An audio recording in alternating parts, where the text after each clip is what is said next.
Magandang araw po mga Kapinoy. Kamusta po kayo? Magandang umaga, tanghali, hapon, gabi. Kahit sa mang parte ng mundo kayo nandun, ano?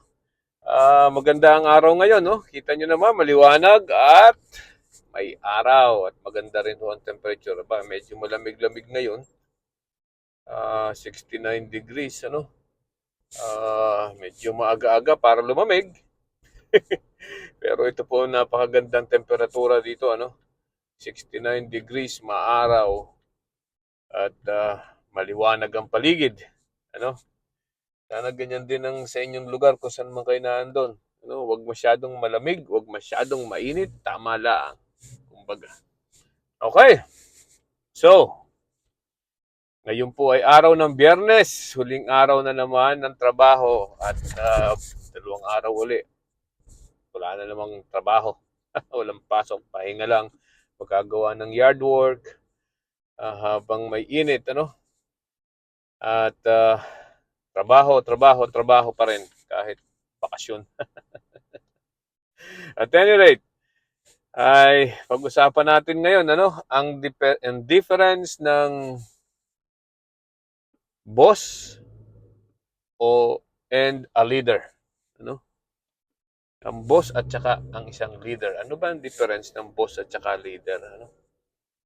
Ang boss ay yung utos ng utos, ano? Making sure, of course, making sure na nangyayari, ano?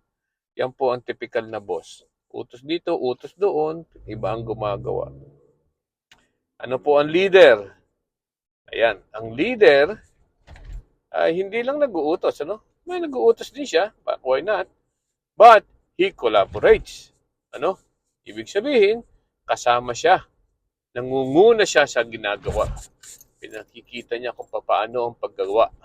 Yan ang leader. Ano? Yan ang nandyan kung kailan kailangan, dapat nandyan siya palagi, nasa harap. Yan po ang leader. Ano? Ang isa pa, ang boss ay yan yung taong pag hindi nangyari ang gusto niya, sinisisi niya. Pag hindi nagustuhan ng pangyayari, sinisisi niya ang ibang tao. Ano? Samantalang ang leader po ay yung tinatanggap ang pagkakamali. See? Yeah? Naintindihan niyo ba yung ibig ko sabihin? Tinatanggap. Pag may nagkamali sa mga trabahador, tatanggapin niya. Ano? Okay? Kumbaga, the buck stops with him or her. Ano? So, ibig sabihin yan po ay nasa talagang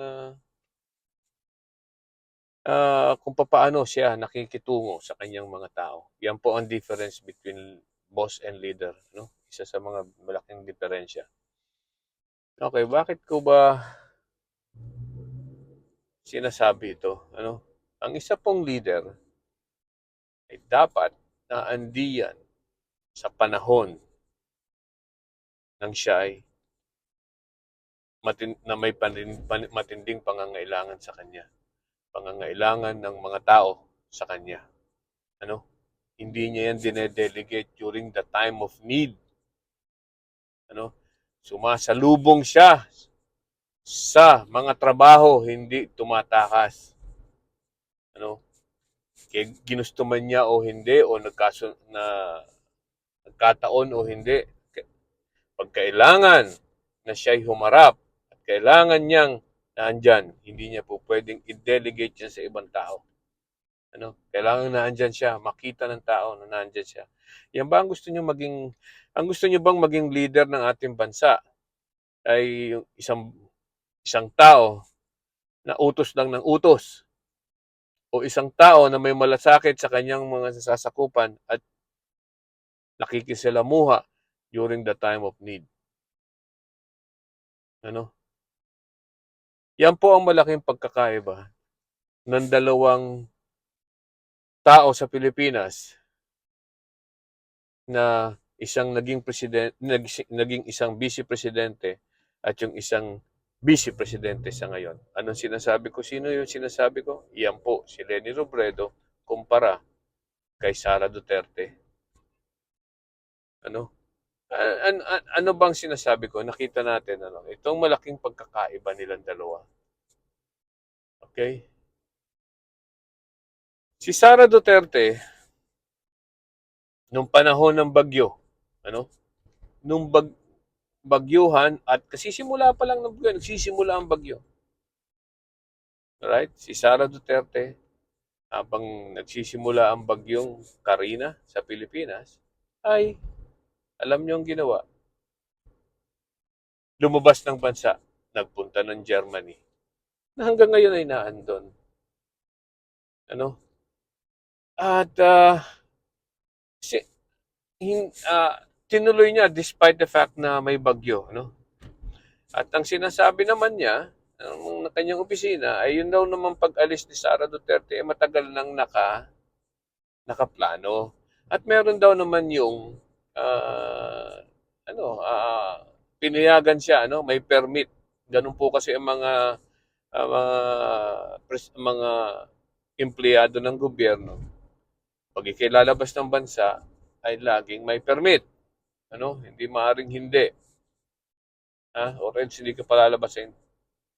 Yan po, may permit po yan. So, may permit daw naman yun. Okay, tama rin yun. Ano? Pwede siyang umalis. Alright? At saka, yun daw po naman bago umalis, ay talaga namang sinabi ni Sara Duterte, pinagbili na ng kanyang opisina na mamigay ng relief goods. Good. Correct? Pero nasaan siya? Umalis. Nagpunta ng Germany. Anong mahalagang nang mangyayari sa Germany o nangyayari sa Germany? Hindi ko po alam. At bakit kailangan niyang pumunta doon at kasama yung kanyang buong pamilya? Bakit? Nag-research po ako. Ano ang meron sa Germany within the next few days? Alam niyo kung anong nakita ko? Concert. Ano? Eras Tour. Right?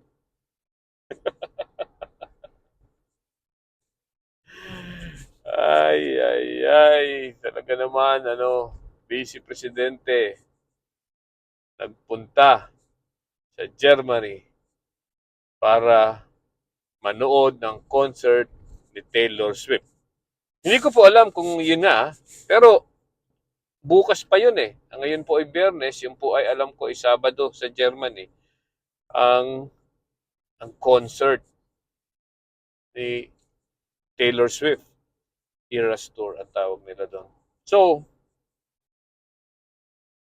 kung yun ang pinunta niya doon, ano, kung yun ang pinunta niya doon, pwede naman niyang ipagpaliban, i-postpone yung kanyang trip.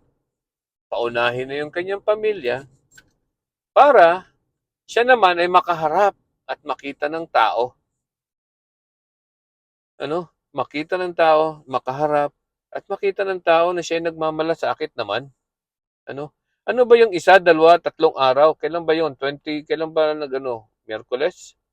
Right? Sa Pilipinas? Oh. Diba? Isa o dalawang araw, pwede naman siyang mag-postpone. Aabot pa rin naman siya ng link ng Sabado. Makakapanood pa rin naman siya. Ang mahalaga lang ng sinasabi ko ay makita siya doon. Ano? Makita siya ng mga tao. Sa halip na siya'y tumakas at ipagpatuloy yung kanyang pagbibiyahe at para paghandaan ng panonood, kung sakali man kung sakali man yun ang dahilan manood ng Eras Tour ni Taylor Swift, alam naman natin siya ay Swiftie fan. Ah, pwede naman niya pagpabukas o makalawa, abot pa rin siya. Alright? So, makikita natin, bossing, boss. Nasabi naman niya, kahit naman ako naandito, tumatakbo naman ng opisina ko. It was good, well and good. That is delegation of job or authority or power or whatever you call it. She knows how to delegate, right? But delegation of power and authority and job must be in the right place. Kung kailan mo kailangan gawin. Kung kailan mo kailangan hindi gawin. Diba? Ngayon, ano ang diferensya naman itong kay Leni Robredo? Kumpara natin sa nangyari na yan nung kasagsagan ng bagyo. Meron ding obligasyon si Leni Robredo during that day. Tandaan po natin, si Leni Robredo ay hindi naman siya vice presidente na ngayon. Ano? Hindi na siya vice presidente. Siya po ay former vice president. Pero siya po ay nangunguna at pinamamahalaan niya yung nangunguna rin siya sa sa angat buhay, kanilang non-government organization na tumutulong sa mga tao. Hindi ko pa rin alam kung anong ginagawa ng pagtulong pero maraming sa tingin ko daming natutulungan during that time na siya ay vice president na ginawa siyang sitting duck, gumawa siya ng paraan para magamit ang opisina para makatulong sa tao in her own little way. So, during the time na kasagsagan ng bagyo ay nandun po siya sa Baguio. Meron siyang speaking engagement. Alright? Oh, right after the speaking engagement, even before the speaking engagement, nandun siya sa Baguio. Sa Baguio, kung kasang binabagyo ang Pilipinas, ay nag-mobilize siya ng mga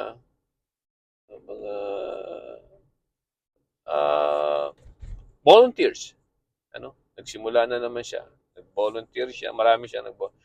And then right after the speaking engagement, he traveled back to Manila. She traveled back to Manila right away. Took her 6 hours. Kahit sarado yung ibang baha, she went directly. Dumating siya sa opisina daw ng Angat Buhay. Magagabi na. Isipin niyo yan. Look at the difference between the two. Right? Yung isa, si Sara Duterte, umalis during kasagsagan ng bagyo. Si Leni Robredo, sinuong ang bagyo para makatulong sa tao. Alright? Making sure na andun siya. Making sure that she is in the presence of everything. She is there, present. She is there helping people during the time of need na naandun siya.